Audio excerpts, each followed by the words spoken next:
कि देश को किस तरह के सिविल सर्वेंट्स की ज़रूरत है, कैसा ब्यूरोक्रेट आपको होना चाहिए अगर आप सिविल सर्विस में जाते हैं, क्या आपको सोचना चाहिए अभी से अपने जीवन के बारे में। कुछ दिन पहले मैं श्रीराम कॉलेज में गया था, तो वहाँ उन बच्चों की डिमांड थी कि थोड़ा सा स्टार्टअप के बारे में बोलिए। तो मेरी राय बड़ी स्पष्ट है, मैं पढ़ाता हूँ सिविल सर्विसेज के लिए, और जो बच्चे सिविल सर्वेंट बनना चाहते हैं मैं उनको हर तरह की मदद करता हूँ। पर मेरा ये मानना बिल्कुल नहीं है कि देश के हर बच्चे को सिविल सर्विस के बारे में सोचना चाहिए, ऐसा एकदम नहीं है। सिविल सर्विस के बारे में उन्हीं को सोचना चाहिए जिनका व्यक्तित्व सिविल सर्वेंट होने से मैच करता है।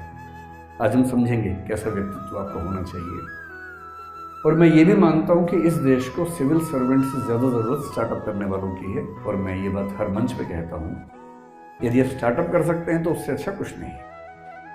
आप सिविल सेवाओं में रह के भी स्टार्टअप कर सकते हैं, लेकिन वो स्टार्टअप फाइनेंशियल नहीं होगा, सोशल स्टार्टअप होगा। आप एक ज़िले के कलेक्टर होकर कुछ नई स्कीम स्टार्ट कर सकते हैं और उस ज़िले को नई रोशनी दिखा सकते हैं, ये स्टार्टअप कर सकते हैं।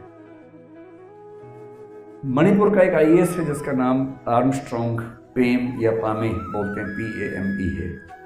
उसका मन था कि वो एक सड़क बनाए।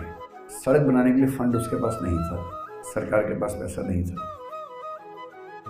उसने बहुत कोशिश की, अंत में क्या किया, उसने जनता से, NGO से, वहाँ के ट्रस्ट से, वहाँ के समाज से निवेदन किया कि अगर ये एक सड़क बन जाएगी करीब 100 किलोमीटर की, तो इससे बहुत सारे लोगों की ज़िंदगी बेहद आसान हो जाएगी। क्योंकि वो बहुत ईमानदार अधिकारी था, क्योंकि लोगों पर उस पर अगाध विश्वास था, लोगों ने आगे बढ़कर उसकी मदद की और 100 किलोमीटर की सड़क बिना सरकार की सहायता के एक IAS अधिकारी ने बनवा दी। तो हम क्यों माने कि स्टार्टअप केवल बिजनेस की दुनिया में ही होता है। आप कोई नया उद्यम, नया प्रयास सिविल सेवक होकर भी कर सकते हैं, कलेक्टर होकर भी कर सकते हैं। एक डॉक्टर हैं, डॉक्टर समित शर्मा, राजस्थान काडर के IAS ऑफिसर हैं। वो डॉक्टर थे, उनको लगता था कि देश का आम आदमी बहुत महंगी दवाइयाँ नहीं संभाल सकता, नहीं खरीद सकता, और बहुत सारे लोग सिर्फ इसलिए मर जाते हैं कि महंगी दवाइयाँ नहीं खरीद सकते। देश के हर व्यक्ति को सस्ती दवाई क्यों ना मिले। और जब उन्होंने इस मुहिम को अपने हाथ में लिया तो जेनरिक मेडिसिन के नाम से एक पूरी मुहिम चलाई, जिस मुहिम को बाद में सत्यमेव जयते आमिर खान के प्रोग्राम में दिखाया गया। और वो काफ़ी सफल रहे कि जो दवाई 1 रुपए की मिल सकती है, वो दवाई किसी ब्रांड का नाम आने से क्यों 15 रुपए की या 100 रुपए की मिले। और उन्होंने IAS की नौकरी में होते हुए एक स्टार्टअप किया। ऐसा स्टार्टअप तो हम भी कर सकते हैं, कोई भी कर सकता है।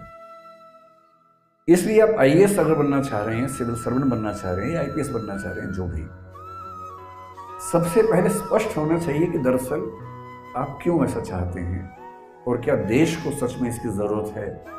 आपके चाहने में और देश के चाहने में एक समानांतरता का भाव है, समन्वय का भाव है या विरोध का भाव है। ब्यूरोक्रेसी क्या होती है, अगर यहां से बात शुरू करें। बहुत आश्चर्य की बात है कि ब्यूरोक्रेसी का संबंध केवल सिविल सेवाओं से नहीं होता है। ब्यूरोक्रेसी हर जगह होती है। जो भी सिस्टम अपने आप में थोड़ा सा बड़ा होने लगता है उसको ब्यूरोक्रेसी चाहिए होती है। जैसे वह कॉलेज है, एक बड़ा सिस्टम है। इस कॉलेज में मेरा ख्याल है कम से कम 200 के आसपास टीचर्स काम करते होंगे, शायद इतने ही नॉन टीचिंग स्टाफ भी काम करते होंगे। अब एक बड़ा सिस्टम बन गया। इस बड़े सिस्टम को चलाने के लिए आपको कुछ ना कुछ तय करना पड़ेगा कि कौन क्या काम करेगा, किसके पास क्या अधिकार होंगे, कौन से नियम हैं, कौन से रेगुलेशन है, किन के तहत काम होगा। जो लोग यहाँ काम करेंगे सिर्फ यहाँ काम करेंगे, कहीं और काम नहीं करेंगे, फुल टाइम जॉब करेंगे, उनका प्रमोशन कैसे होगा, कितने कितने साल में होगा, उनके कार्य का मूल्यांकन कैसे होगा। किसी भी सिस्टम को चलाने के लिए जैसे ही आप ये सब सिस्टम्स खड़े करते हैं, इसी को ब्यूरोक्रेसी या नौकरशाही या एक आप कह सकते हैं कि सिविल सर्विस सिस्टम, सरकारी नौकरी के मामले में, नहीं तो ब्यूरोक्रेसी का सिस्टम कह सकते हैं कि होता है।